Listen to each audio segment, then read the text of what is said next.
观众朋友大家好，欢迎收看4月17公司第一台下晡新闻，我是陈淑君。咱先来看今仔有啥物新闻重点。美国联邦参议员搁在小配合台湾立法院要求紧通过国防特别预算，马明确表示支持台湾投资本土国防的产能。国民党主席陈立文去中国访问，甲习近平即见面。国民党是向台湾民主基金会申请480万的补助，引起争议。以色列甲黎巴嫩停火10天的协议，台湾时间今仔透早5点开始。美国总统川普嘛强调讲，两国领袖最近会去美国白宫来会谈。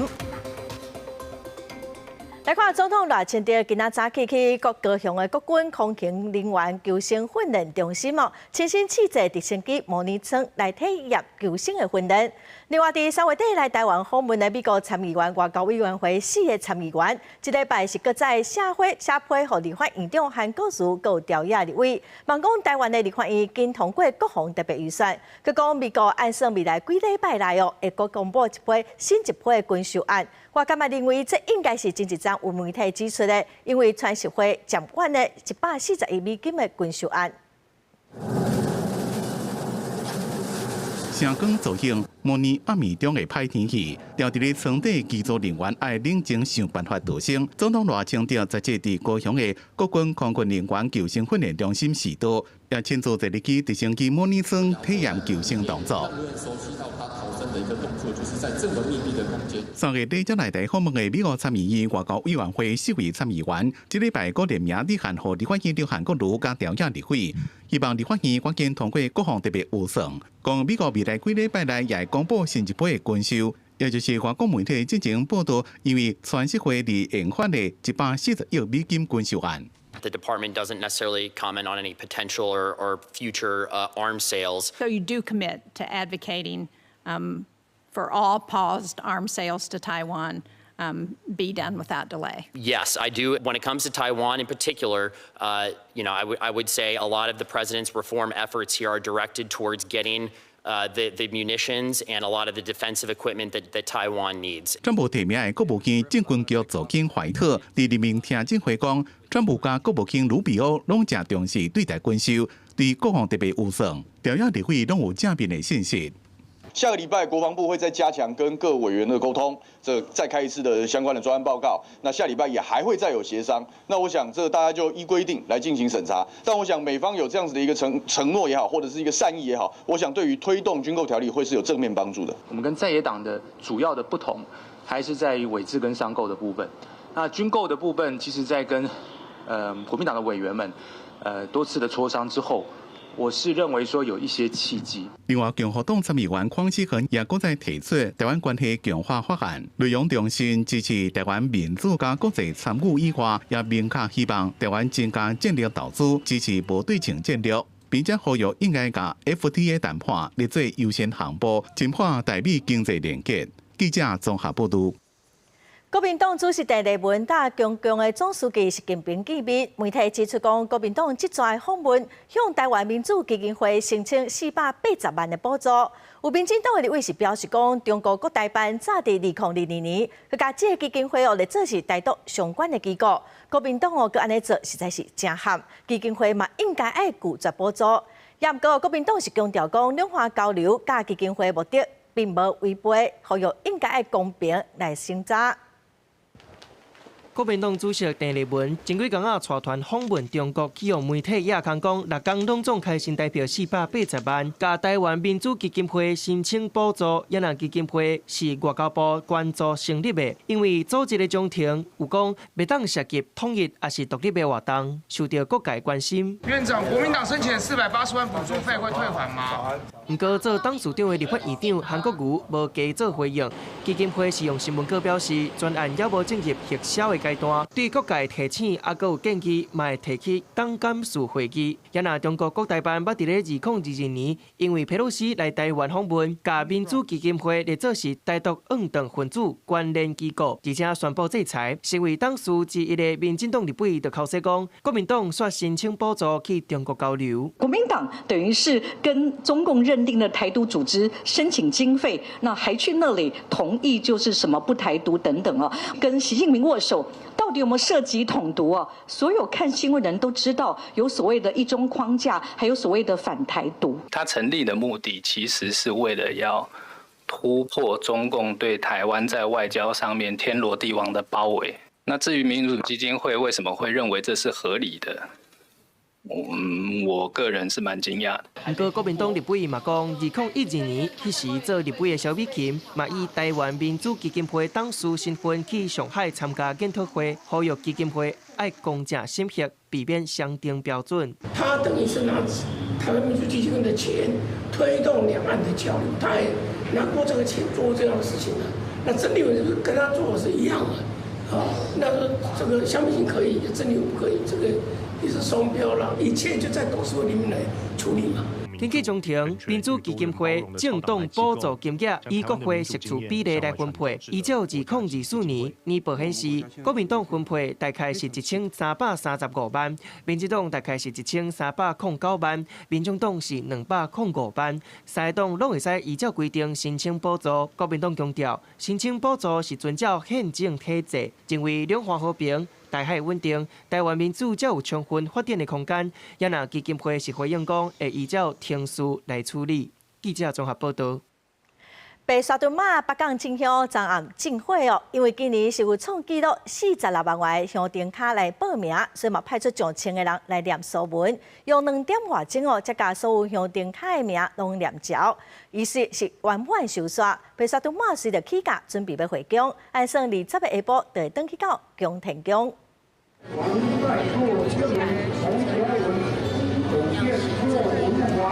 拜四暗主持先念经文，然后开始读书，把信众的名字拢读给妈祖听，然后把素文画一万年香火炉。今年有46万人报名白沙屯妈祖进香，有报名的就写入去素文当中，这素文总共是写超过1600张。所以也阁有一项上界重要的仪式，就是饭店10分的时爱开会。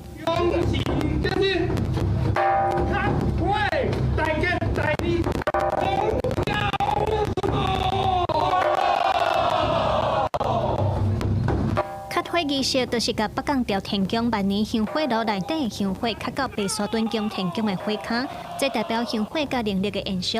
仪式由主持负责卡3届香火，然后火卡就随放入香搭，在外口打封条符铃，香搭甲白沙屯妈祖神尊陆续过香炉了后，就随起驾回銮。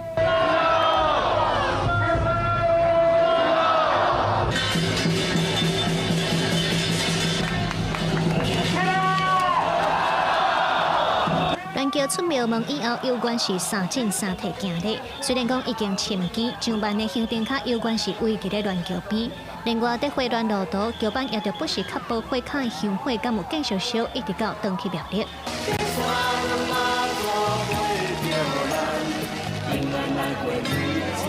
到拜五白沙屯妈祖进香已经是第5天，率来回銮的行程还阁行4天。目前是一路沿台19线上北，已经陆续行过元长轮背甲二轮顶顶，拍算20下晡会登去到庙里宫天宫。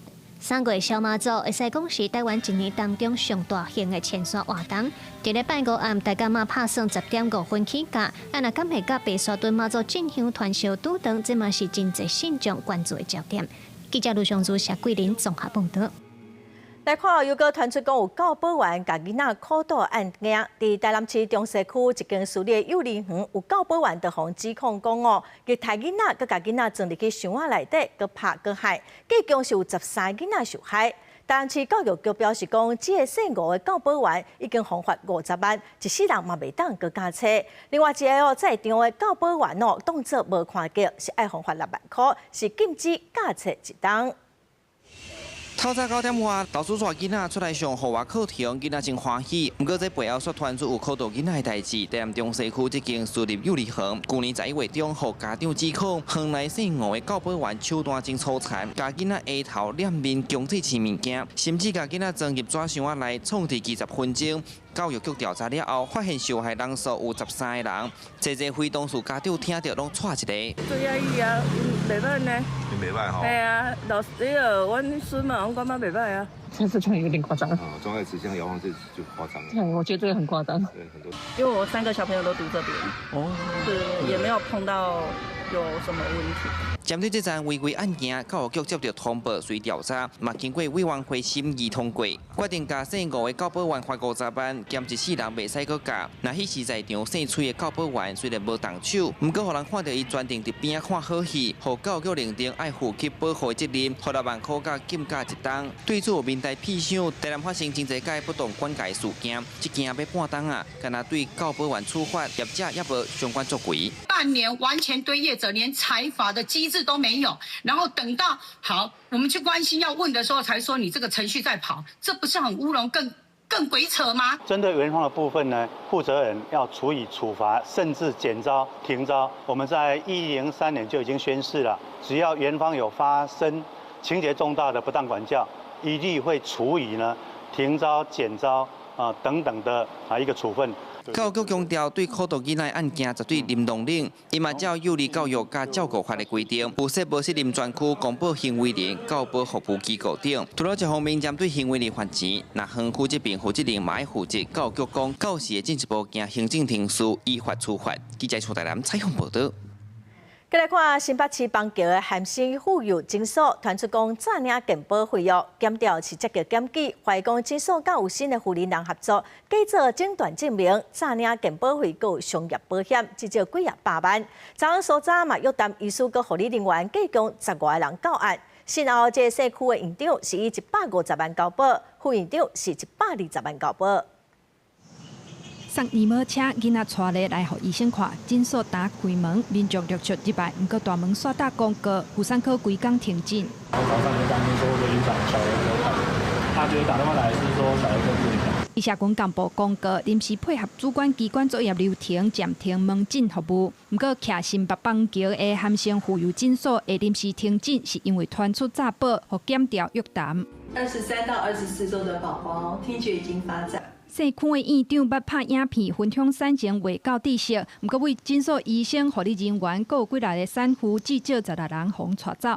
因为检方接到检举，怀疑诊所甲孕妇合作，伪造胎位无正定诊断证明，诈领健保费甲商业保险，诈保总金额至少有数百万。那目前都在调查当中，所以一切都是不公开的调查。好，诊所态度业贴，敢若讲真早无公开，一切配合调查。不过经过检方透明侦讯，社区的院长以105万交保，姓林的副院长交保120万，姓郭甲姓林的医师各交保80加50万。另外3个护理师是以3万到8万交保。大概110年左右，我们就已经有发现他申报异常，所以他已经有返还我们不当申报的金额了。检调这一端，他其实从113年陆陆续续有来跟我们调资料，我们也都配合他，应该有相关，只是他的范围更广，因为他好像有一些是自费的案子。面对专案，健保署回应配合司法调查，提供需要的资料。若是将来被判决有罪，确定会祭出停约相关处分。卫生局是回应利用业务机会犯罪行为，经判刑确定依附定界，相当会废止医师证书。记者综合报道。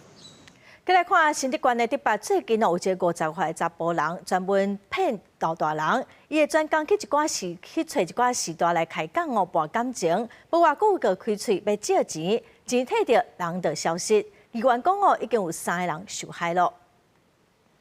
身穿黑白色线条衫、挂嘴暗的查甫人，伫别人厝门口口行来行去，看到时代就挑工借话开讲，讲20多分钟了，得到对方信任，就安尼骗走时代1000块。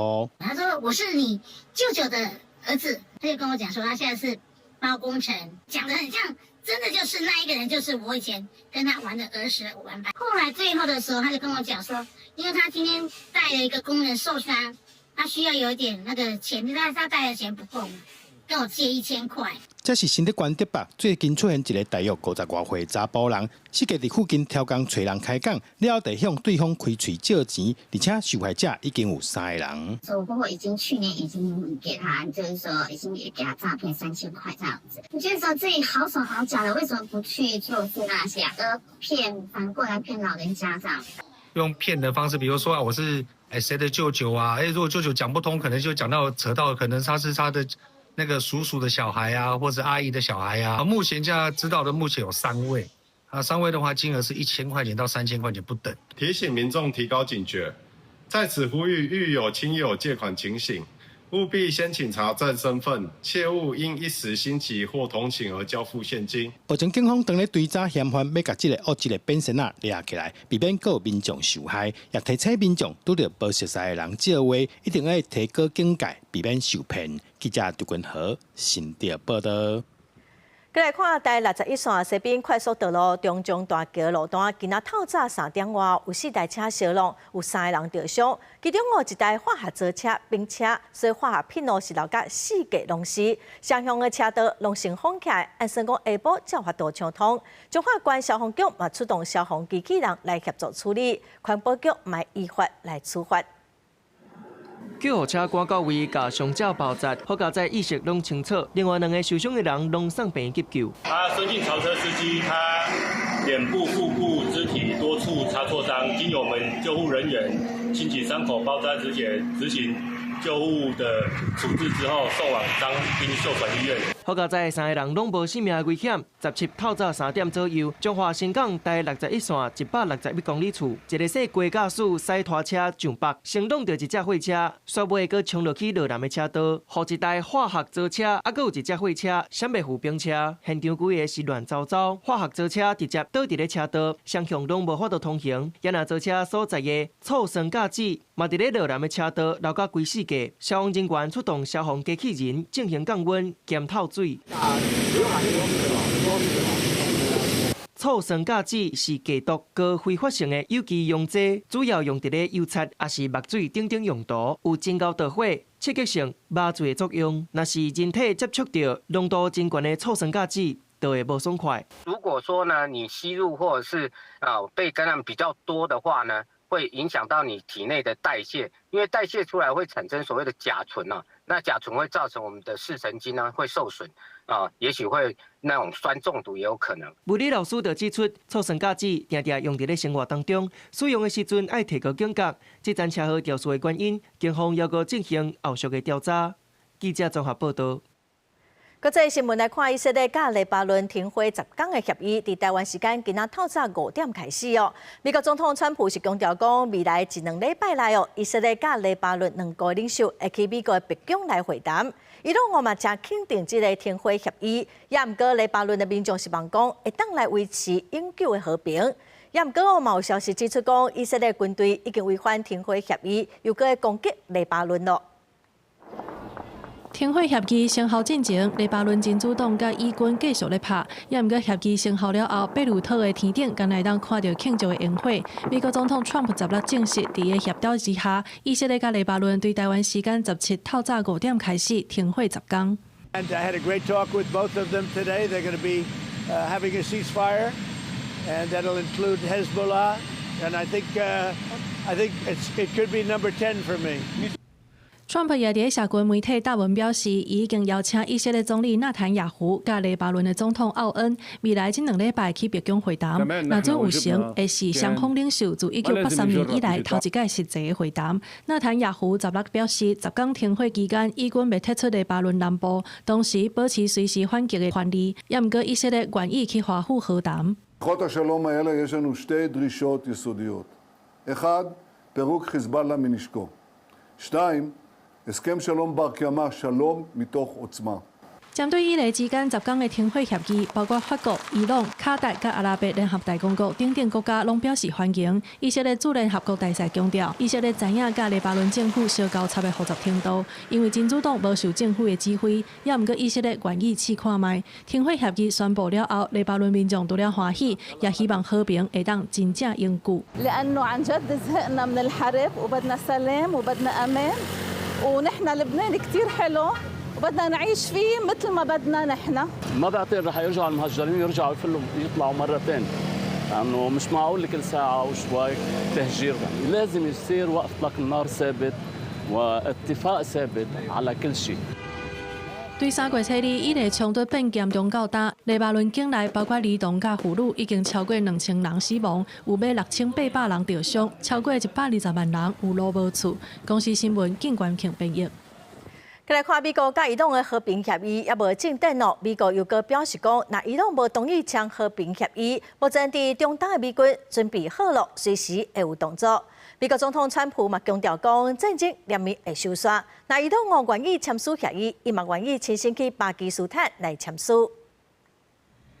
美国国防部长霍格塞斯甲参谋首长联席会议主席凯恩，16针对美伊和平协议一直拢无进展，佮威胁讲，若是讲伊拢无同意签和平协议，美军已经传好势，准备恢复军事行动。As you expose yourself with your movement to our watchful eye, but if Iran chooses poorly, then they will have a blockade and bombs dropping on infrastructure, power, and energy. 美国高层军事官员伫咧五角大厦简报会表示，美军的舰艇会对测所有伊朗籍，还佫有要提供物资予伊朗的船。霍格塞斯表示，对伊朗海上封锁只是相对较热闹的手段，目前已经锁定伊朗的关键民用甲军用的基础设施，还佫有村的发电设施、能源产业。这件代志，美国总统 Trump 伫咧在地16表示，美后一摆会谈可能会伫咧礼拜举行，而且佫强调战争真紧就会结束。若是伊朗愿意签协议，伊嘛可能会前往巴基斯坦。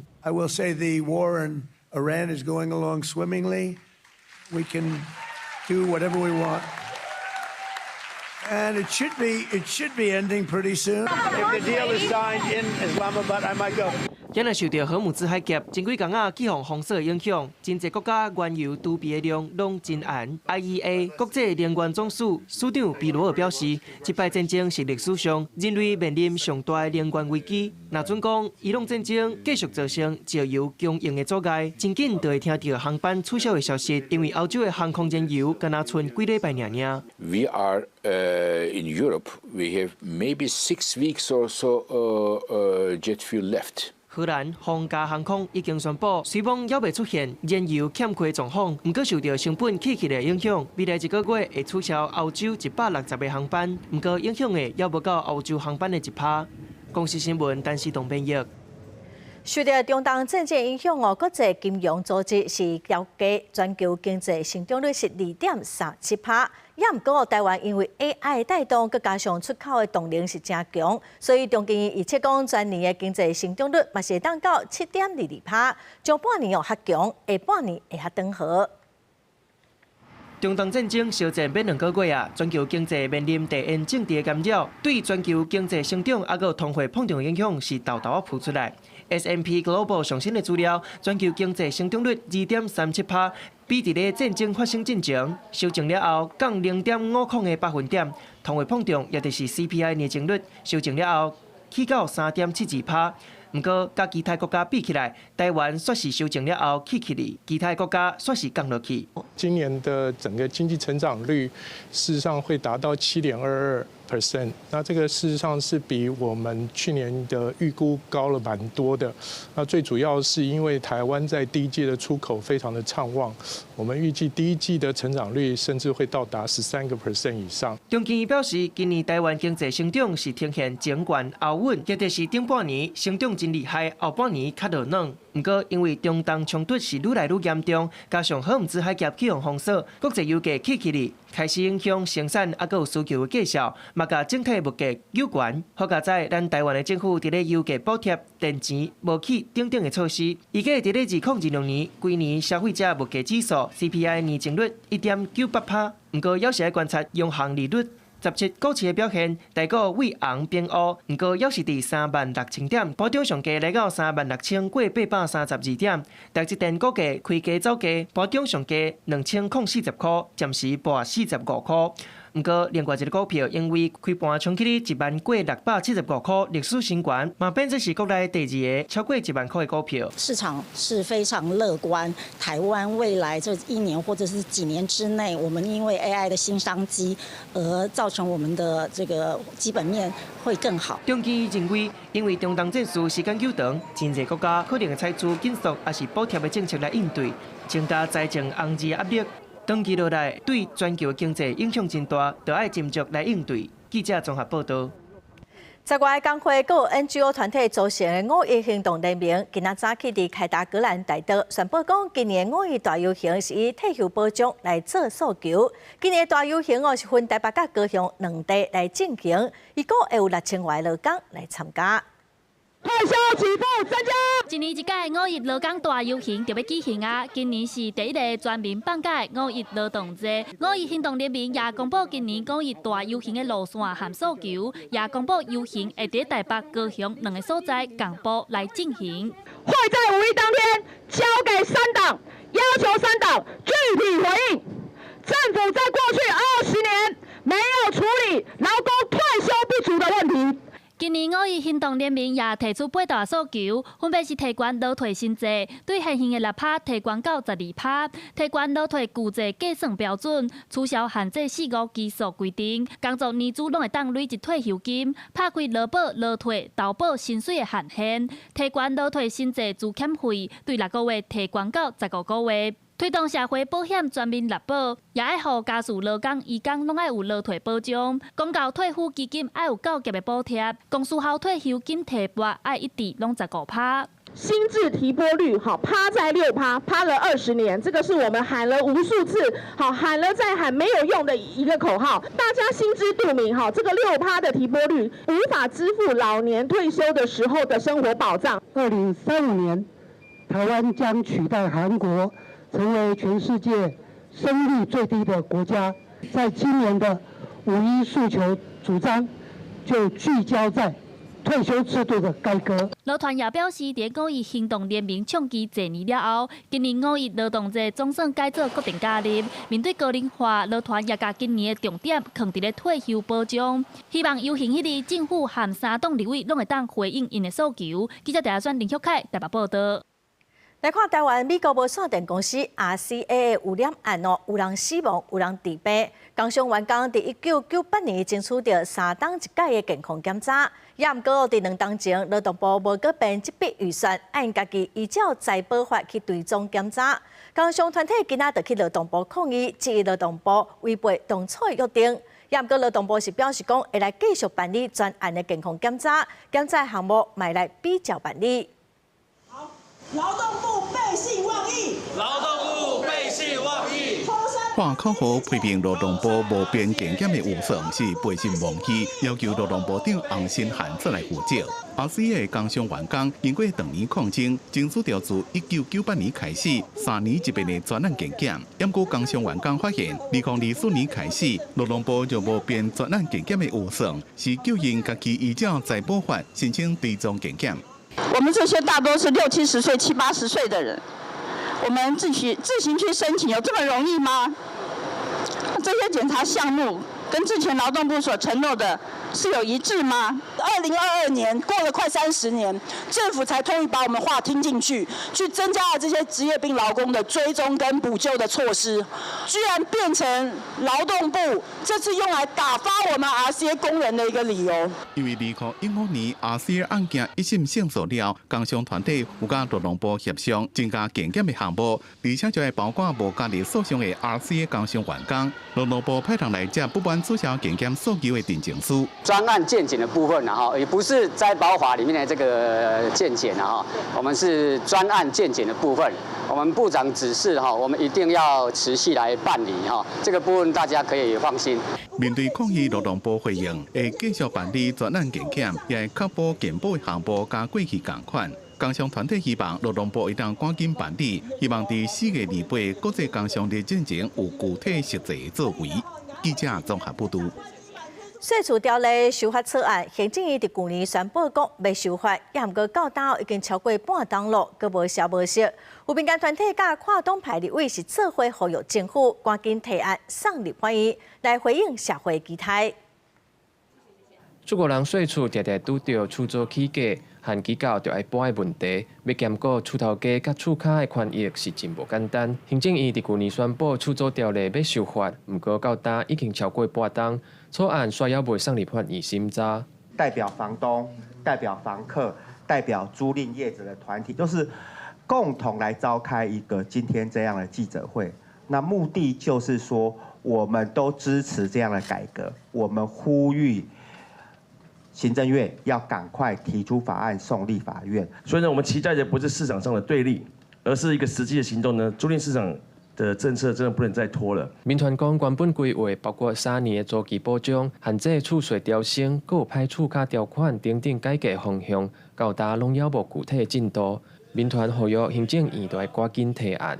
朝野立委嘛希望行政院先提出版本来讨论健全制度，就不要再拖延了嘛，因为有版本才能谈啊。你在谈的过程中可以修正、可以沟通啊。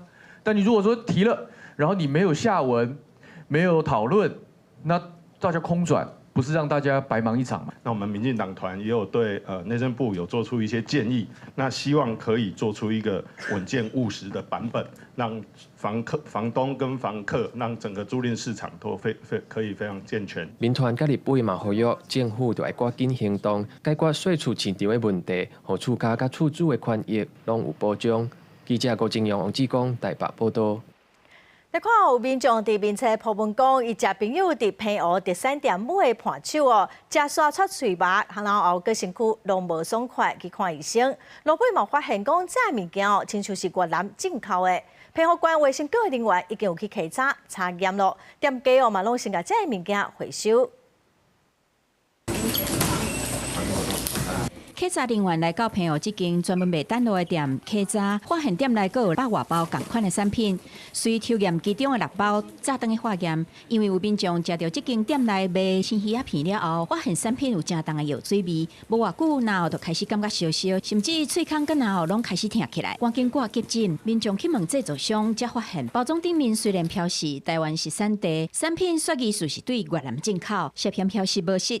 清查到目前是162包的一个那个产品，那业者也自己主动那个下架，然后封存，大概抽验了6包，那我们会这几天会经过那个检验之后，看结果，最后的结果做后续的一个处理。官府表示，16已经前往店内稽查，业者回应强调，这项产品是甲厂商进货，产品来源的部分会搁甲经销商确认厘清，嘛已经甲身体无爽快的消费者联络。厂商伊爱着各位工厂迄边，去了解这个情形。但是阮嘛是爱着有这个责任啦，爱着来协调的好势，咱卖互消费者讲来做些伊对身体的伤害。消费者质疑产品标示无实在。官府表示，等检验的结果出来了后，会以食安法相关的规范来处理。食安法规定，食品产地标示不实，会当处罚4万块到400万，嘛要求业者的违规产品爱限期回收改正。记者综合报道。来看金门的关电国际单险幕受到破坏哦，警方对早锁定一个住伫中华细里的嫌犯，伊2月时捌去过金门，这个月14，警方嘛去搜查这个嫌犯的厝，当中哦嘛查到有蒙地挖出来的物件。金门关电古迹单险幕互人挖去，但是后代咧陪墓的时，发现木具互人挖一空，心肝疼又搁惊吓。警方随组专案小组调这几个月的监视器，锁定姓李的男性有重嫌，就是警方伫咧中华嫌犯的徛家掠到人，当场甲犯案的工区扣落来。我们搜索他的住处哦，发现这些东西哦，那他对他的这个犯罪行为是没有辩解的。他在来金门哈有。针对这些古墓群有一些这个场勘哈，那是因为发现这个墓地处偏僻哈，所以才选定这个墓来下手。是安怎要看海挖623栋的金门古迹？警方伫咧嫌犯的徛家敲出研究金门古墓的册，也佫有专业的工区，判断是有计划犯案。专案会照刑法、挖墓甲文化资产保存法等罪嫌，移送福建金门地检署侦办。金门县长陈福海强调，未来会加强文字的监控。对于古迹，尤其是古墓啊，我们应该要监控，甚至在周边出入的重要道路必要设一些监视器。嫌犯锁定地点较协调的古墓犯案，互文化保存的管理受到检讨。因为古迹若准受到损害，是真恶复原。陈福海表示，已经指示文化局甲警察局等相关单位设必要的监视器。文化局也会讨论未来定时维护管理的可能性，互这个风波袂搁再发生。记者综合报道。再来看宜兰的水资中心哦，甲废水排到宜兰河的争议，阁继续在传烧。最近哦，有民众抛出水资中心排放废水影片，是非常的惊人。县政府嘛表示讲哦，这已经是旧年的状况咯，即马排水口嘛已经封起来咯。嘛强调讲，今年底水资中心2期的工程完工了后，都会有正大的改善。落过月污水一直对排水孔流出来，宜兰作为美湖大排，规个变成乌的，而且全部流到宜兰的河里，破坏当地渔民的生活。满掠起来拢安尼换一条安尼，这拢起毛，根本都无食袂。蔡小姐有专家伫咧宜兰河咧掠满仔，伊讲自从水质中心开始排污水了后，好起来满仔拢有生毛，而且还有污点，饭碗互人算断。县府是初步回应讲，影片经过查证是去年翕的，这个排水孔目前已经封起来，无人咧使用啊。渔民开船伫咧宜兰河顶指出，水质中心排污水的水孔唔那一个，到当拢搁咧排放污染的问题搁咧发生。既然水质中心只要碰到大雨，就发生无法度处理的情形，出现被别排放、被处理污水的状况。目前每天敢若会当处理3万吨的污水。现阶段县府正咧进行2期的工程，年底完工了后，逐工处理的量能会当提升到45000吨。目前有一个工程已经在做水量的一个扩大。那这个工程预计在今年的年底会来开始运作。县府表示，目前水质中心每当排放污水伫10届以内，会要求厂商尽量透过厂内的调度减少污水的排放。未来2期工程完工了后，会当大大解决排放污水的问题。记者综合报道。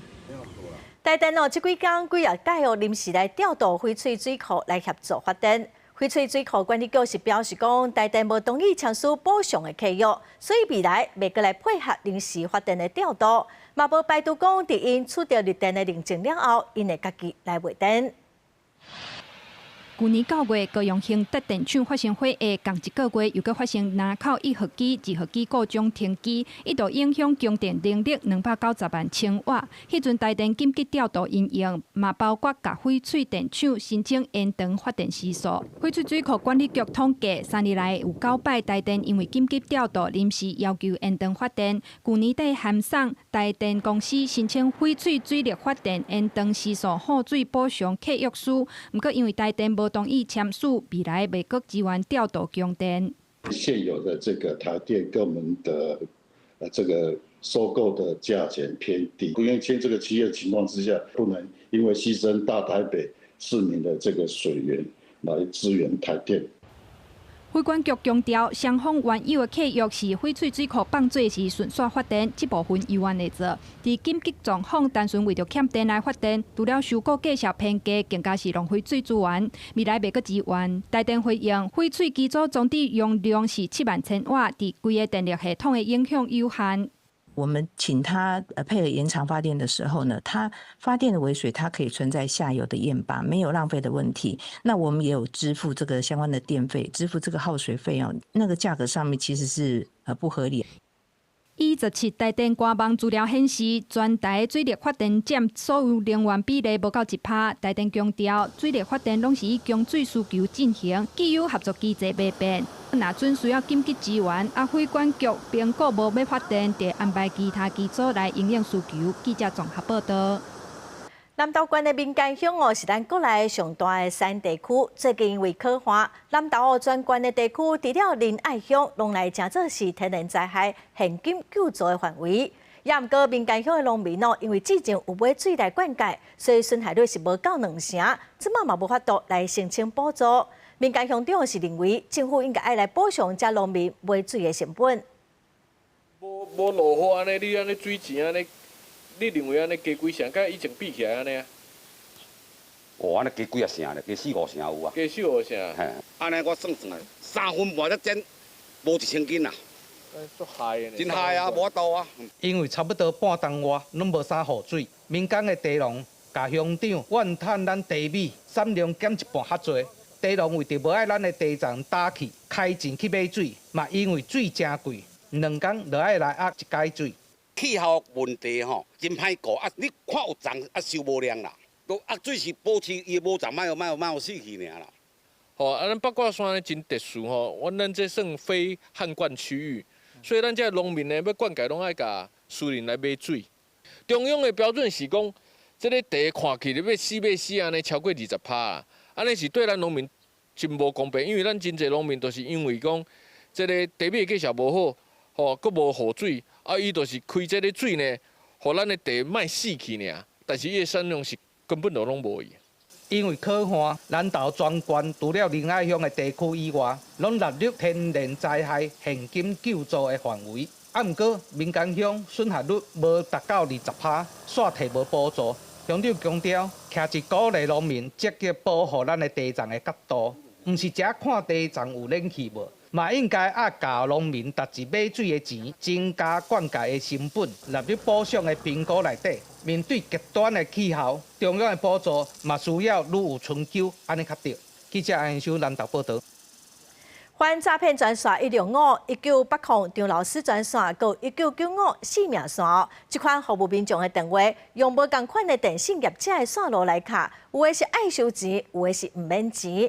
有立委就认为，这拢算是公共服务，无应该因为使用无共款的电信系统，就有无共款的待遇。所以，呼吁政府应该爱变预算，互全民拢会当免费来使用。这是诈骗啊！诈骗，赶快打电话查证。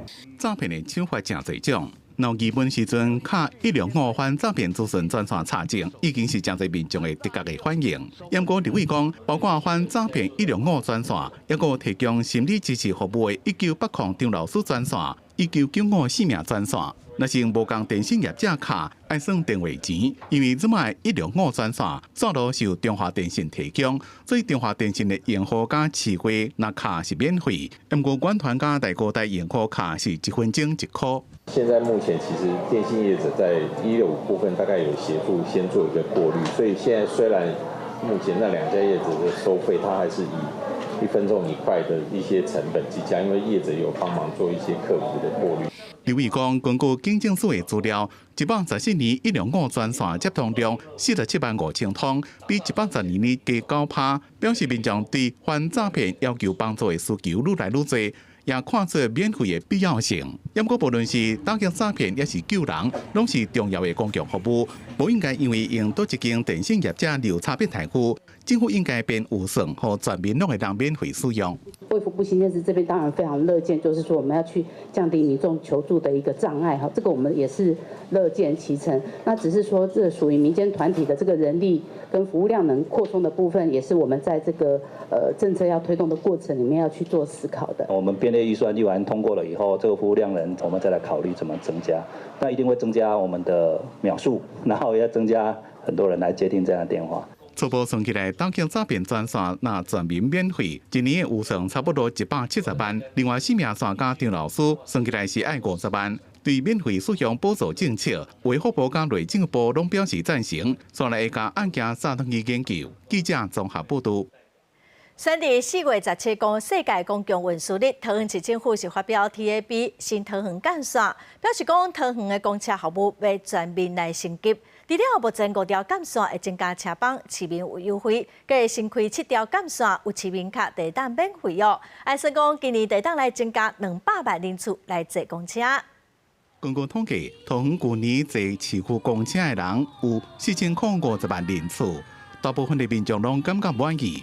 不过有民众认为，公车的车帮伤少，车帮之间人的时间无平均，一个驾驶的服务态度无好，这个问题。坐公车的时候，你觉得最困扰的是什么事啊？要来不来啊？有时候等好久啊，等好久的话，一来就2、3台。现在桃园车可能车次比较少了，大概就是这样。所以希望增加车次。对。平均1个礼拜搭1次。搭公车对你来说最困扰的是什么地方？目前为止还不错，因为我会下载公车 APP 来时刻表，时间到了再到站就好。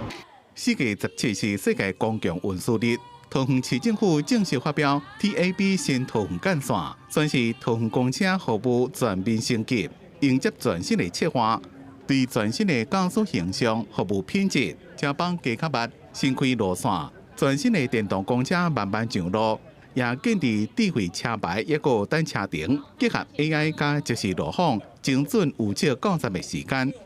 我们也邀请了外县市的公车业者，也到桃园来开辟新的路线。整个公车的能量不只限于既有业者，新的业者进来以后，公车的输运能量也会大幅的增加。市政府讲，除了原本的5条干线车帮加较慢，享受市民卡坐车优惠，也新增加7条干线，用市民卡坐车免费。一个12条干线公车慢慢经过全市公共运输骨干系统，而且也新增加100条桃园小巴士接驳路线，服务较远的巷仔路，扩大公共运输的覆盖率到95%。估计今年会当各增加200万人次坐公车。记者综合报道。来看惠林县的海线长期欠缺急动症的医疗资源，因为人口老化甲真严重。中国医药大学北港附设病院伫政府的支持，增加18台有心电图机的救护车，互救护人员随通利用车顶的 AI 判读系统来急救。那么做伙来了解。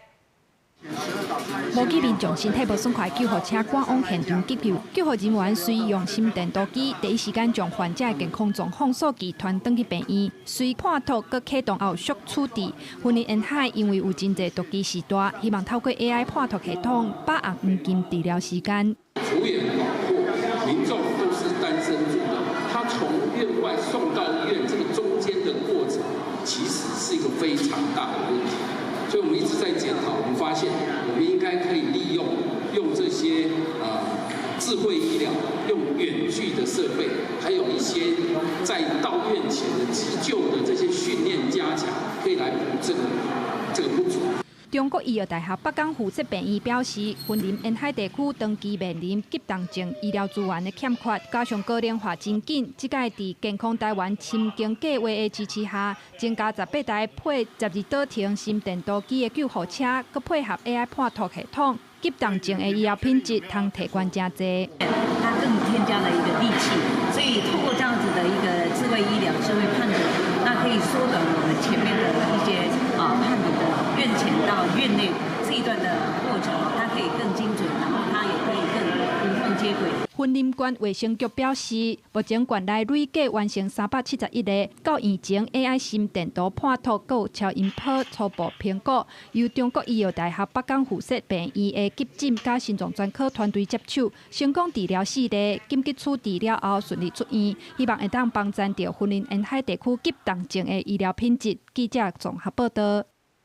台东县的电脑拢是靠西部来送电，一年大约是需要10亿个电。为了避免断电的危机，县政府伫6当前开发第2个小水力的发电的微电网，按算讲2030年会当来发电6亿度。这2当搁再增加4座的地热发电厂，加6座的小水力发电厂。今年县政府搁伫达林乡来设第7座的小水力发电厂。台东县山区有真侪溪流，县家落差是真大，用水管接水，接起小型的水力发电机就会当发电。目前台东县政府甲部落合作，已经请业者建置6座小型的水力发电厂。今年搁要伫达真乡利用5号国溪建置第7座小型的水力发电厂，预计1点钟就会当发132千瓦，而且水搁会当转去溪谷利用。也若发出来电，嘛考虑互部落先优先使用，剩的电则搁卖互台电。部落族人嘛希望讲会当变作是旅游的所在。我们开发出来的电，先供给部落来使用。那使用完成之后，再回到电网上面去，这部分当然也是可行。小水电结合低碳旅游这件事情，然后再带动那个环境教育。县府表示，台东无发电厂，不过会当利用地质，还佫有小型的水力力量自主发电，变作是微型电网，资源其实真够野。也若台东县一当用电大概10亿度，若是这2种力量发电，拢会当完成。预计2030年，逐当拢会当自主发电6亿度左右。地热的话，有1座正在商转中了，那另外还有3座正在建制中。那另外小水力的部分，除了既有的4座电厂之外，另外还有3座也正在规划跟开发中。县府表示，力量发电对自然环境的破坏是真低。未来若是有更较侪这款小型的发电厂来建置，嘛会当成功串联，变作是区域电网，就会当自主发电，唔惊灾害造成大规模的断电。记者综合报道。有26档历史的高雄市城市公路，捌伫2014年翻过哦，也毋过时间久了，步道是拢歹去，嘛有真侪街友拢住伫遮，所以行大的人是愈来愈少。干部局已经有编预算，按算8月要发包，要来整理哦。也毋过有议员是认为，这应该要有整体规划。今日高雄市的城市公路，真侪大技术造景，毋是铁啊生生，倒过褪色，都是顶悬的阿妈头已经算断破去。边啊亮灯啊，以后毋若成为街友住一个所在，甚至阁有人伫遮拍摄。2001年启用的城市公路，因为结合灯光甲技术造景，将做高雄代表性的景点之一。真正伫2014年捌改造过，不只阁欠缺整体规划甲管理，也是互这大景点愈来愈稀微。我觉得那个时钟很可惜，因为它就是代表这里的中央公园的一个代表。性。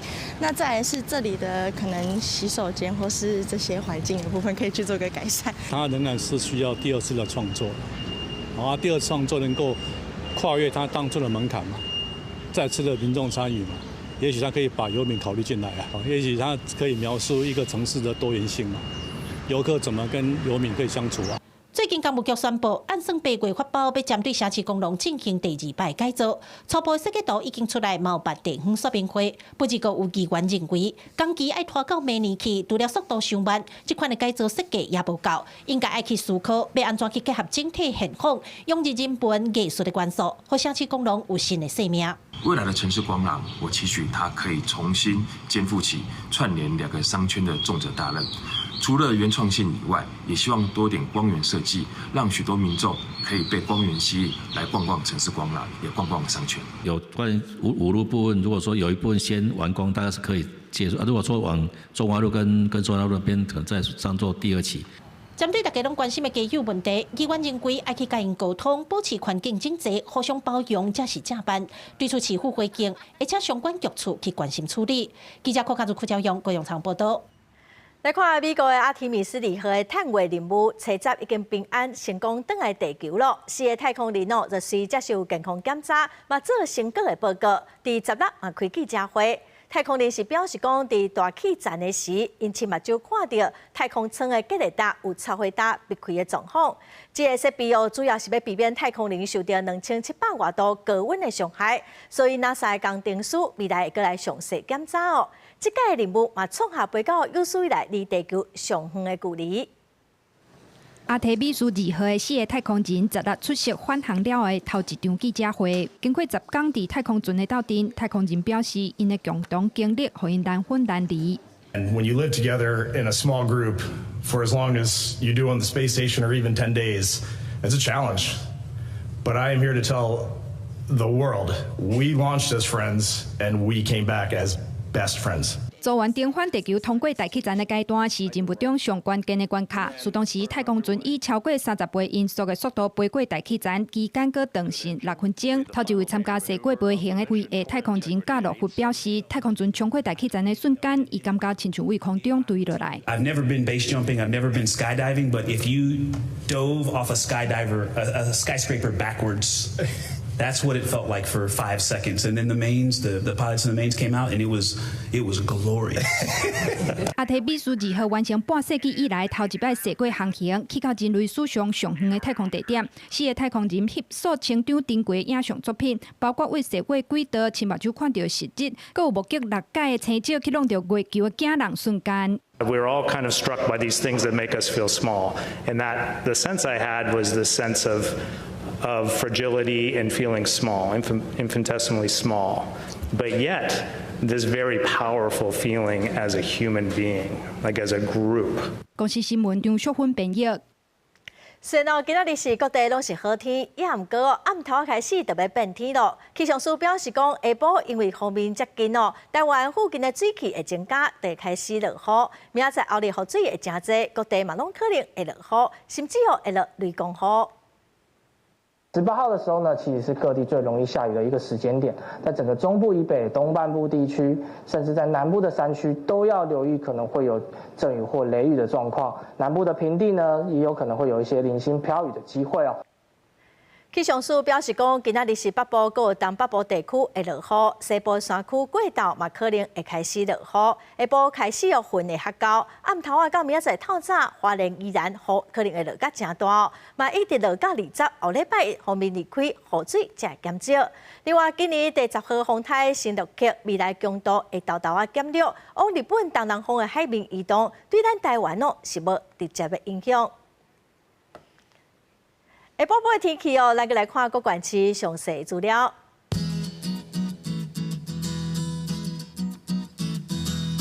北部地区上低25度，上悬28度；中部地区上低25度，上悬30度；南部地区上低26度，上悬32度。东部地区上低25度，上悬30度；外岛地区上低18度，上悬27度。再来看未来3天的天气。